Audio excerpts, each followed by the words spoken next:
आज जो नया टॉपिक है उसे हम बोलते हैं पोटेंशियोमीटर।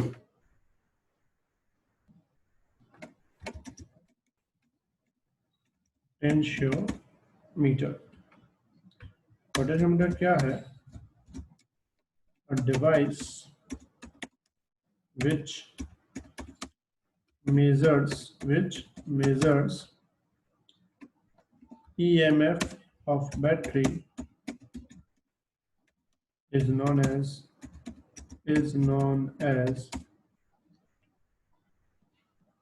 पोटेंशियोमीटर।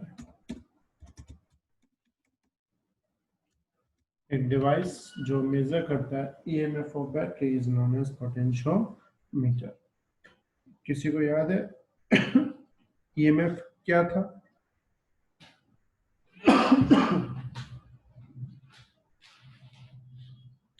और किसी को याद है ईएमएफ था क्या? बोलो बेटा। देख लो बैटरी मैंने कवाई थी उसमें ईएमएफ क्या था, एक बार देख लो।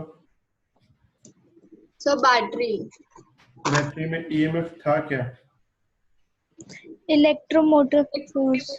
वो तो फुल फॉर्म हुआ ना, मीनिंग थी potential difference between positive and negative terminal in OCC condition. OCC condition याद है? Open circuit condition. अच्छा, ओपन सर्किट में चार्ज मूव होता है कि नहीं होता? No sir. ठीक है, ओपन सर्किट में कोई भी चार्ज मूव होता नहीं। क्लियर?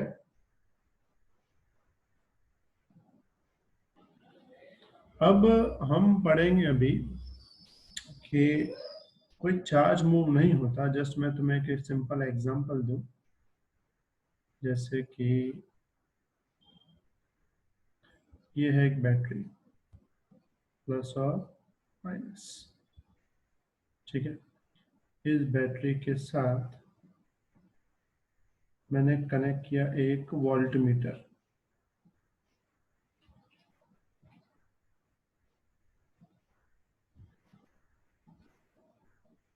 क्या कनेक्ट किया? एक वोल्ट मीटर।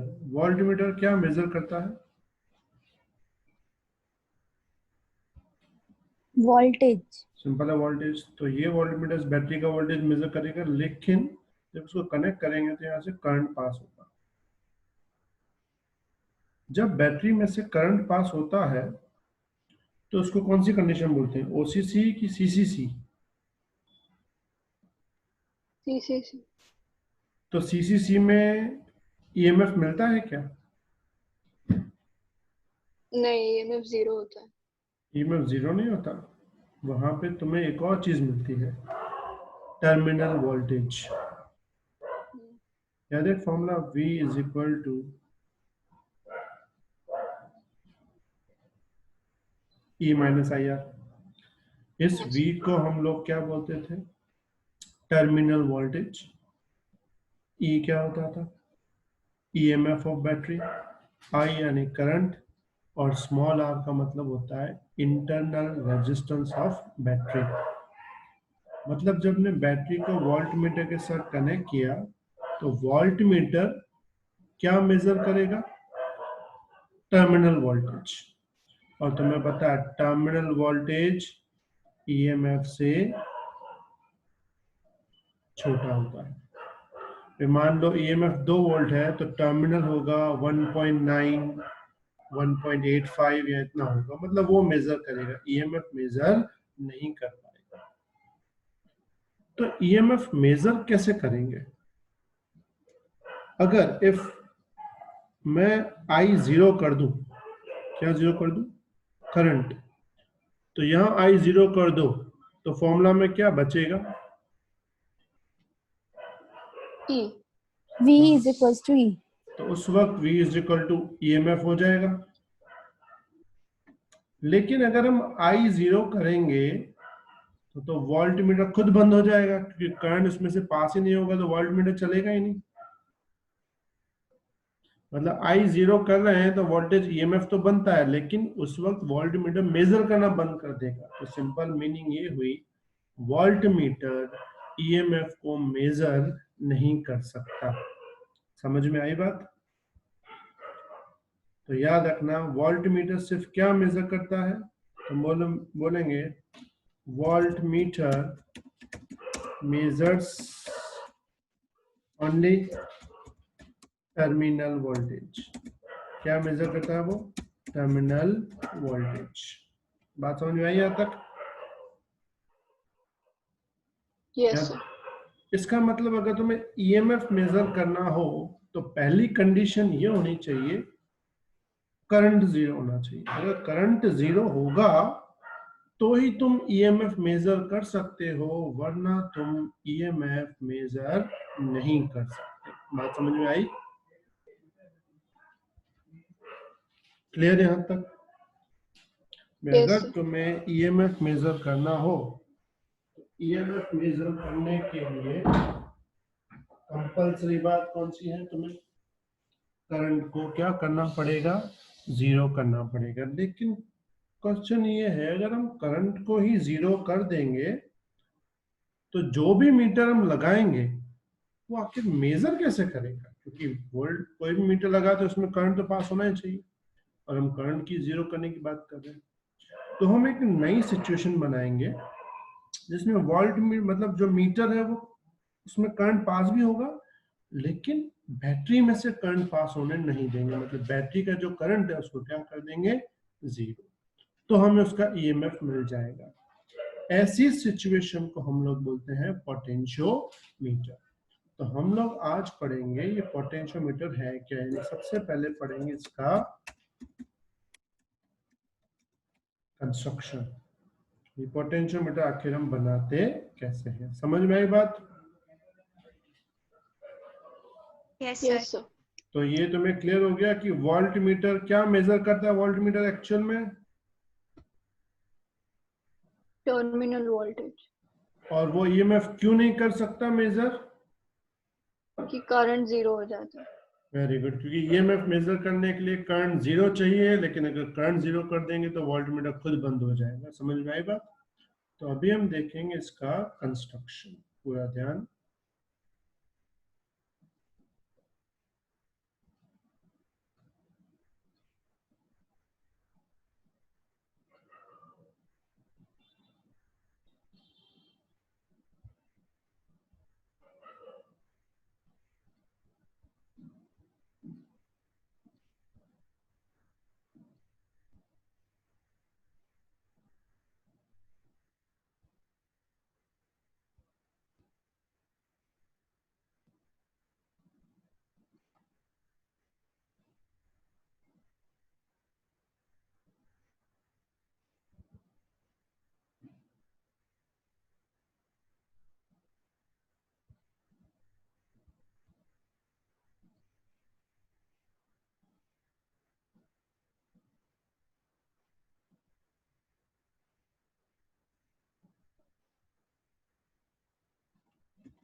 इससे क्या था, मीटर ब्रिज में कितनी लंबी वायर थी?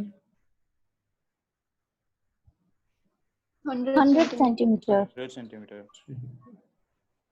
इसमें फर्क ये होता है कि इसमें वायर होती है 400 सेंटीमीटर।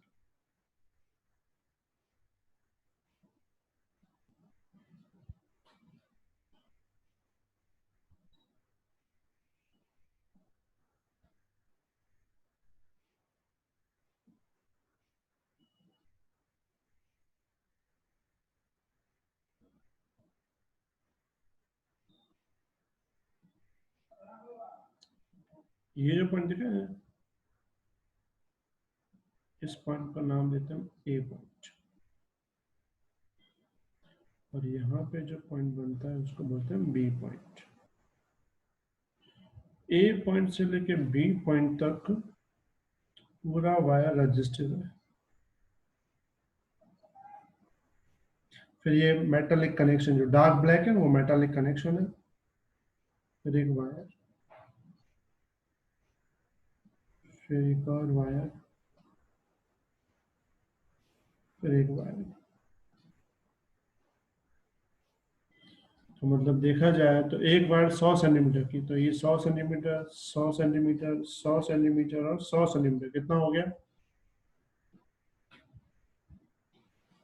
कितना बन गया बेटा ये? 400. 400 सेंटीमीटर। उसके बाद ये जो रजिस्टर निकला है इसको बोलते हैं आर डैश। ये होता है तुम्हारा रियोस्टेट। रियोस्टेट याद है किसी को? मैंने तुम्हें दिखाया था रियोस्टेट। Anyone remembers? हाँ बेटा, कुछ कुछ याद है रियोस्टेट की नहीं? हाँ सर, आपने रेजिस्टेंस रेजिस्टेंस में दो चीजें दिखाई थी। एक दिखाया था मैंने रियोस्टेट, और एक मैंने दिखाया था, तुम्हें शायद याद हो तो, कार्बन रजिस्टर। हाँ सर। कार्बन रजिस्टर के कलर याद है? कितने कलर्स थे? कलर सिखाया था मैंने, बीबी रॉय वाला कुछ? हाँ हाँ, हाँ सर. मुझे लगता नहीं तुम लोग कल लिखा था टेस्ट में, उस दिन लिखा था टेस्ट में, मैंने पूछा था। हाँ सर। हाँ सर। ठीक है, चलो हाँ कोई सर. नहीं। अब ये पूरा ध्यान यहाँ पे। अब ये था तुम्हारा आर, ये था तुम्हारा आर डैश, ठीक है। ये जो आर डैश है रियोस्टेट है, ये जो आर स्मॉल आर दिख रहा है, इसको बोलते हैं हम इंटरनल रेजिस्टेंस। कौन सा रेजिस्टेंस? इंटरनल। और ये है तुम्हारा उस बैट ईएमएफ है। जब यहाँ से समझो करंट पास होता है आई, वो करंट यहाँ से एंटर करता है, यहाँ से घूमते हुए, यहाँ से घूमते हुए, ये पूरा घूमते हुए, यहाँ से बाहर होते हुए यहाँ पे, मतलब एक ही करंट है, कहीं भी डिवाइड नहीं होता। एक्चुअल में जो पोटेंशियोमीटर है वो हम लोग है ना ए से बी को बोलते हैं। ए से जो बी पार्ट है ना, ये पूरा पोटेंशियोमीटर है। समझ आई बात? ठीक है, अब पूरा ध्यान। schematic diagram of potentiometer is shown in figure.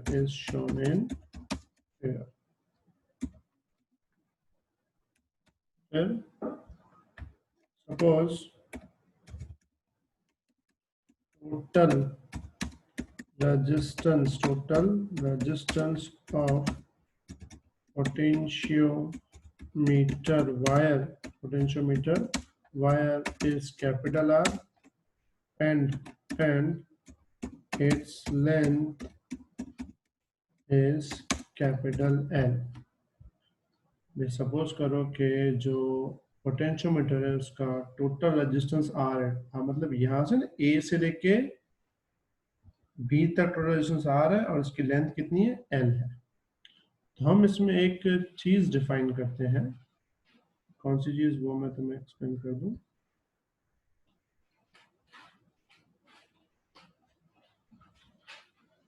हम लोग यहाँ पे डिफाइन करते हैं resistance per unit length of potentiometer wire.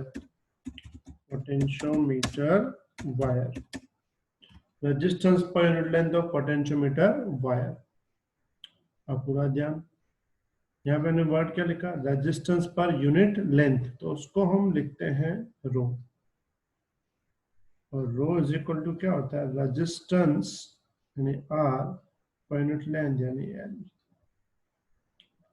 मतलब ये जो रो है ना, ये रेजिस्टेंस पर यूनिट लेंथ है, ये रेजिस्टिविटी नहीं है। पता है तुम्हें एक फॉर्मूला हमने पढ़ी थी, R is equal to rho L upon A, याद है फॉर्मूला? हाँ सर। तो उसमें रो Yes, sir. रजिस्टिविटी था, यहाँ रो रजिस्टिविटी नहीं, यहाँ पे रो क्या, सिंपल रेजिस्टेंस पर लेंथ। जैसे एग्जांपल फिर समझो इस पूरे का रेजिस्टेंस है 100 ओम। कितना ओम है? 100 ओम। और लेंथ कितनी है इस पूरे की? 400 सेंटीमीटर। तो हम ऊपर आर लिखेंगे 100 ओम, नीचे लिखेंगे 400। 100 अपॉन 400 क्या होता है? 0.25। तो हम बोलेंगे 0.25 ओम पर सेंटीमीटर में। हर सेंटीमीटर में कितना रेजिस्टेंस है? 0.25। बात समझ में आई? तो अगर 1 सेंटीमीटर पे 0.25 है तो मैं पूछे 10 सेंटीमीटर पे कितना, तो कितना आंसर आएगा? 2.5. Very good. 2.5। 20 सेंटीमीटर पूछा हो तो 25. 5। नहीं, 5 आएगा ना। नहीं, 5. Sorry. बात समझ में आई? 1 सेंटीमीटर पे अगर 0.25 है तो 10 पे कितना, 20 पे कितना, 30 पे कितना, सिर्फ मल्टीप्लाई करना है और कुछ नहीं। समझ में आई बात? Yes, everyone sir. क्लियर? अगर इसमें मैं कैपिटल आर को सब्जेक्ट बनाऊं तो क्या मिलेगा? Capital R it's rho into L. कोई डाउट यहां तक? No, sir. Now No sir. the current passing through this circuit, इस सर्किट में कितना करंट पास हो रहा है? अब हम इसका करंट फाइंड करेंगे। पूरा ध्यान।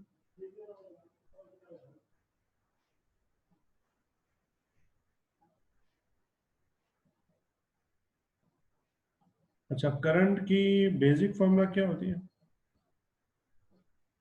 I is equal Q to, by The T. electric charge per unit time interval. हाँ, यहाँ ओम्स लॉ के हिसाब से I इज इक्वल टू क्या था, याद है? V by R. तो यहाँ पे V की जगह है बैटरी ईएमएफ वाली, तो हम V की जगह क्या लिखेंगे? E डिवाइड बाय क्या होता है? रेजिस्टेंस। हम मुझे सर्किट में बता सकते हो कितने रेजिस्टेंस है? 2. कौन से? एक रियोस्टेट और एक स्मॉल R. और A से B क्या है? उधर भी रेजिस्टेंस है. उसका रेजिस्टेंस कितना है पूरा A से B का? तो हमने नीचे क्या लिखा था? Suppose total resistance of potentiometer wire is capital R. ये पोटेंशियोमीटर वायर है A से B, इसका रेजिस्टेंस कैपिटल आर हुआ। मतलब एक्चुअल में सर्किट में कितने रेजिस्टेंस है? 3 है। 3. एक स्मॉल आर, एक आर डैश, इस कैपिटल आर। तो फॉर्मूला क्या बन जाएगी? और तीनों कौन से कनेक्शन में? सीरीज. Series. सीरीज में रेजिस्टेंस का फॉर्मूला क्या बनता है?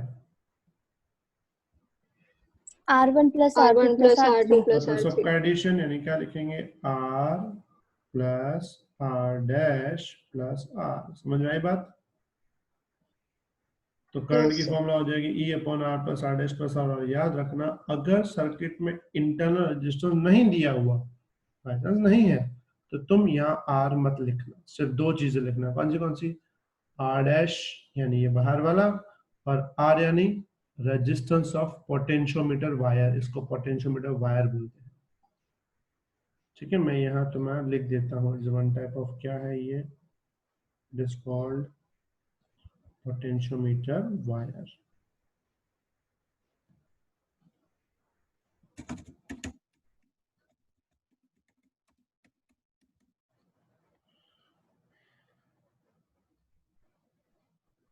समझ में आई बात सबको? कोई डाउट? अब No, sir. Now potential difference between point A and C।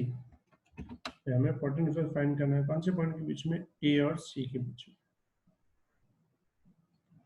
अब तुम्हें डायग्राम में A पॉइंट दिख रहा है? Yes, sir. अच्छा, C दिख रहा है? C No, तो नहीं sir. दिख रहा होगा, तो हम बना लेते हैं। समझो यहाँ पे एक पॉइंट है C, ठीक है।